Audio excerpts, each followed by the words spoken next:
नागपुर जिले के रामटेक वन परिक्षेत्र अंतर्गत चाचेर गांव के पास स्थित एक झोपड़ी में सांपों को रेस्क्यू किया गया। सर्पमित्र की मदद से नाग नागिन और छोटे सांप सहित 21 सांपों का रेस्क्यू कर उन्हें जंगल में सुरक्षित छोड़ दिया गया।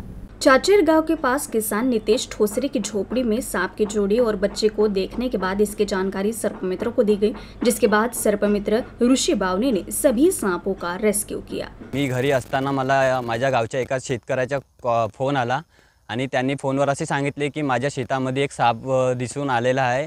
तर मी त्याला रेस्क्यू करायसाठी गेले आणि बघितलं तर तिथे कोब्रा प्रजातीचा एक साप होता। त्याला मी पकडलं आणि लगेच मग मला आणखी एक तिथे कोब्रा प्रजातीचा साप दिसला। मी त्याला पण रेस्क्यू केला।